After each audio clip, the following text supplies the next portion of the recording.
This is Body and Soul, where we focus on wellness, physical, mental, spiritual and emotional, with co-host Alex Hyman-Hill. Happy Movember, Alex. I know, it's a good one to say Happy Movember. Mine is not working, my moustache. I've really tried. I'm going to have to ask your tips. You look fantastic. Are you kidding? That's an excellent moustache. Oh, I think I started shaving when I was about 25, but I've actually spent a few weeks growing this, so it's there it is. And Movember, of course, very important. Men's mental health, men's wellness when it comes to cancer and all that. And we've got a special guest today, Justin Geange, who is involved in a book launch. Welcome, Justin. You're actually doing something that I'm doing at the Sunshine Coast on Saturday. We are, yeah. Look, hey, thanks for having me, Alex and Jason. Really looking forward to hearing from some amazing stories. Your story, Jason, is absolutely inspiring, and I reached out to you saying just how much it impacted me. So thank you for that. Well, thank you very much. Yeah, it's called Stories of Hope, Light Bulb Moments, speaking about men's mental health and individual stories, isn't it, Justin, from people all around the world, that was compiled by our friend Kerry Atherton on the Sunshine Coast during the pandemic. Absolutely, and just look, everyone's got a story and everyone's got a journey, and sometimes it's fascinating and inspiring to hear that maybe you're not alone going through what you've gone through, and helping people get through that. Yeah, that's the most important thing. I think Carrie's done an amazing job in bringing all of you together and sharing those stories, because I don't know if it's just me realising it, but I'm finding more and more that the more people who share their stories, the more impact you have on people, and the more you can actually change someone's lives. I think I look at you and I think you've changed your own life by sharing your story, but you don't know how many people you have helped. Absolutely. Look, and I think that's we all have our tribe. We all have our mob that we can reach, and that we can that will resonate with our journey. So the more that we can share our journeys, the more people that might feel that they're not so alone in their journey. And Justin's a Kiwi living here in Logan. He was in Australia's Got Talent back in 2012. He's now helping people in construction, mates in construction. But tell me about your story. And you were very close to taking your own life, weren't you? Yeah, I was. I went through... I've certainly had my battles over the years, back in New Zealand and then coming over here to Australia. But I guess for me, the back end of the Australia's Got Talent challenge in 2012, I was pretty spent. It was a pretty emotional time for me, and all the things that I was doing, I was just fortunate enough to have a bloke at work that cared enough to check in with me, and it was through his constant nagging and many coffees at the local coffee establishment that finally led to me being admitted to the local hospital here in Logan, where I was diagnosed with bipolar type 2, and then lots of circumstantial stuff followed after that, which led to a suicide attempt in 2013. So it was tough times. That is really tough.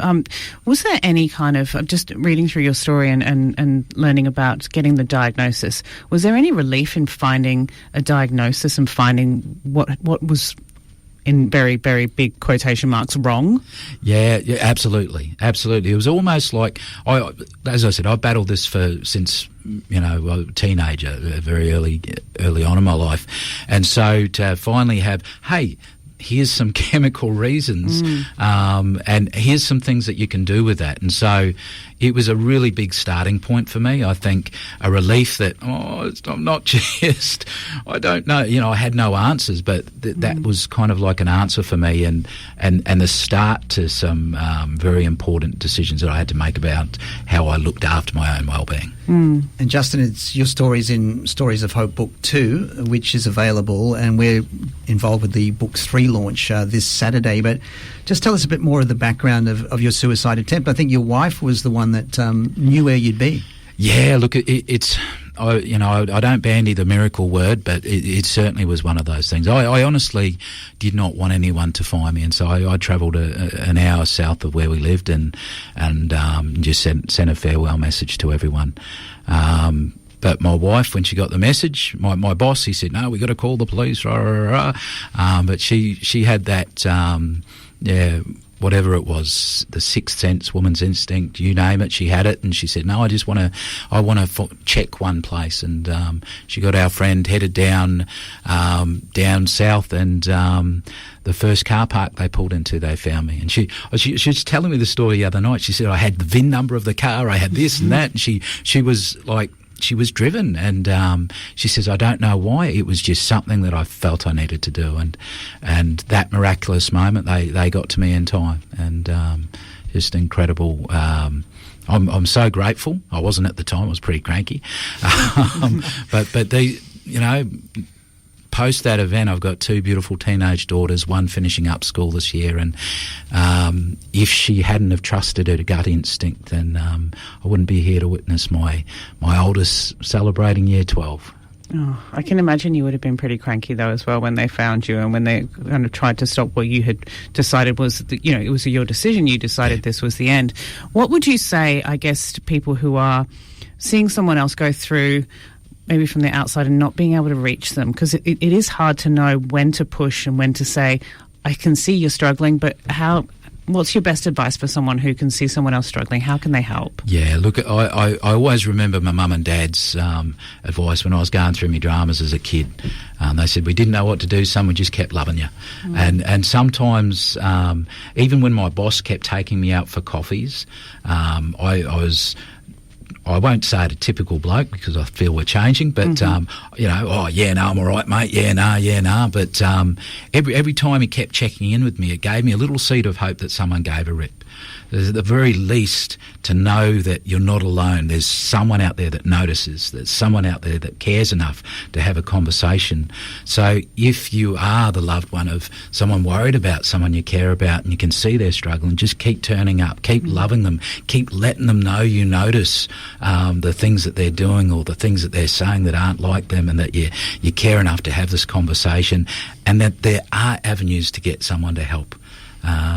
Because when we're in the custard, it's very like, the blinkers are on. You've got, all you see is the circumstances in front of you, and you don't see what potentially others can see as being help avenues for you. Justin Geange is our special guest on Body and Soul. If this has raised any issues for you, Lifeline is 13 11 14. And, of course, Stories of Hope is a book that you can get and read about Justin's story. Justin, thank you very much for sharing your story. We're going to find out more about you a bit later on, but we really appreciate being so candid and so honest. Thanks, guys.